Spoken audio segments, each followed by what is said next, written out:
જયંતભાઈ, શું કહેશો ગઈકાલ જે ઘટના બની છે બાગેશ્વરની જે કથા, શું કહેશો? રાજકોટના રેસકોર્સના મેદાનમાં ત્રિદિવસીય હનુમંત કથાનું આયોજન કરવામાં આવેલું હતું. ત્રીજા દિવસે બાબા બાગેશ્વર ધીરેન્દ્ર શાસ્ત્રીએ ખાસ કરીને ધૂણતા લોકો આવ્યા, માનસિક બીમાર લોકો આવ્યા, તેને ઉપચાર કરવા માટે પોતે એક પઠન કરે છે અને લોકો બીમાર વ્યક્તિઓ છે પોતાના શરીરનો પણ ખ્યાલ રાખ્યા વગર ધૂણતા હતા. આ કરુણ દ્રશ્ય જોઈ અને આપણને ખૂબ જ આઘાતજનક ઘટના બની છે. બાબા બાગેશ્વરે દિવ્ય દરબારમાં આયોજકોએ જાહેરાત કરી હતી કે આવું કોઈ પણ જાતની પરચી કે આવા કોઈ પણ માનસિક ઉપચાર કરવામાં નહીં આવે, તેનું ઉલ્લંઘન કરવામાં આવ્યું છે. જાહેરનામાનું ઉલ્લંઘન કરવામાં આવ્યું છે અને ખાસ કરીને નવા વિધેયક પ્રમાણે કાયદાનો ભંગ પણ કરેલ છે. નવો અમાનુષી કાયદો અને તેની પેટા કલમ 1 અને 1 અન્વયે અને કલમ 3 અન્વયે પણ ગુનાને પાત્ર થાય છે.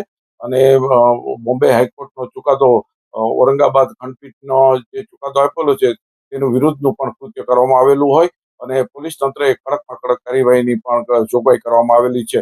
નવા જોગવાઈ પ્રમાણે પોલીસ તંત્ર આવા ચમત્કાર પ્રિય કોઈ પણ અને માનસિક ઈજા કરનારી પ્રવૃત્તિ ઉપર અટકાવી શકે છે અને કાર્યવાહી કરી શકે તેવો પણ નિર્દેશ આપવામાં આવ્યા છે. બાબા બાગેશ્વરે કથાને બદલે લવ જેહાદ, પછી લોકોને ચાદર ચડાવી આવી અવળે માર્ગે વાળવાની પ્રવૃત્તિ કરી છે.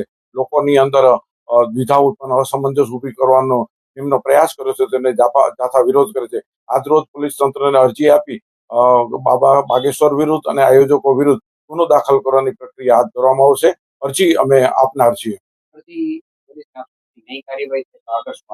પોલીસને અમે અરજી આપીને પોલીસ કોઈ કાર્યવાહી નહીં કરે તો અમારે કોર્ટના દ્વાર ખખડાવી અને બાબા વિરુદ્ધ અમે સખ્ત કાર્યવાહી થાય એવો અમે મક્કમ નિર્ધાર કરેલો હોય અને ભવિષ્યના આ પ્રકારના ગતકડા કથાની આડમાં ન થાય અને લોકોને માનસિક ઈજા ન થાય અને મેડિકલ સારવારમાં બાધારૂપ કામ ન કરે તેવી જોગવાઈ અનુસાર ગુનો દાખલની પ્રક્રિયા હાઈકોર્ટ દ્વારા પણ અમે કરનાર છીએ.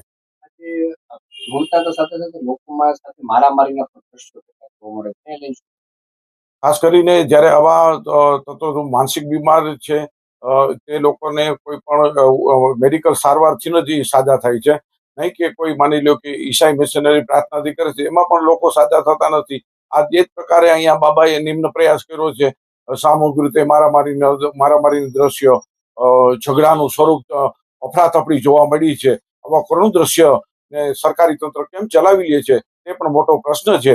અને આ બાબા છે માત્ર રાજકીય એજન્ડા ના ભાગરૂપે લોકોનું ધ્યાન બીજે ખેંચવા માટે રોજગારી કે પ્રાણ પ્રશ્નો અવળે માર્ગે વાળવાનો પ્રયાસ કરે છે અને લોકોને અંદર વૈમનસ્ય ઊભું કરી અને દ્વિધા ઉત્પન્ન કરી